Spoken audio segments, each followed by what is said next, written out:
Earlier I noted that when watching runners, they all looked different but seemed to be doing something similar. Let me explain what I meant by that. When you run, your stride is made up of two groups, variable elements and invariable elements. The invariable elements are pose, fall, and pull, and performing those properly helps you prevent injuries, run faster, and run longer. The variable elements are unnecessary add-ons. They do nothing but injure you, slow you down, or tire you out. The first invariable element in the stride is the running pose. There are 3 different ways you can land to get to it. You can land on the heel, midfoot, or forefoot. When you heel strike, your locked joints absorb the impact as well as incur the longest time on support. When you are on support due to your body position, your joints and tendons are now absorbing body weight longer than they're meant to, exposing you to injury. When you midfoot strike, the joints aren't locked, but there is tension and leverage on the knee. Time on support is reduced, but the joints and tendons still absorb weight longer than they should. Also, as mentioned before, it's very difficult to consistently reproduce a midfoot landing. The forefoot strike leaves the joints unlocked and minimizes the joint strain.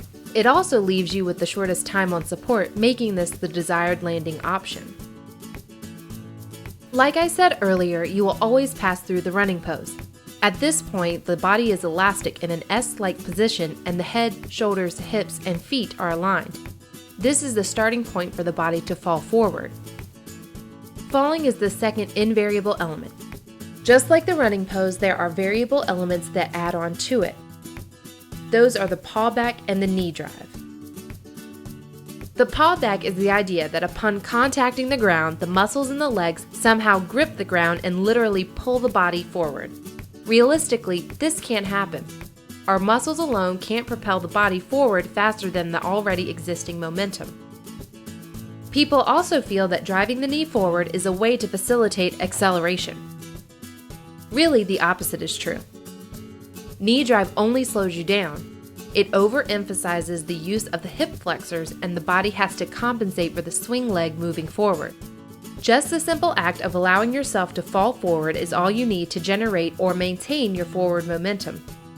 You can fall a maximum of 22.5 degrees past the vertical. Once you're there, it's time to pull your foot up.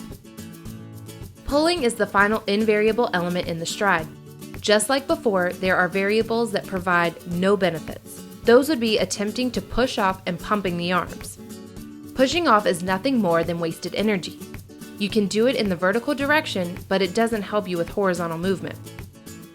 Active arm pumping is also variable. It's not a necessary factor to help you run faster or longer. Arm pumping functions as a counterbalance for your legs. You pump your arms because of your leg movement, not the other way around.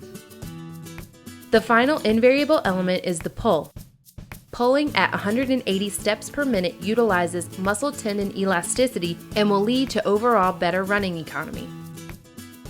This overview gives a good indication of all the variables present that can impede your running stride. Just remember, you should only worry about 3 of them. Pass through the running pose, fall, and pull your foot off the ground.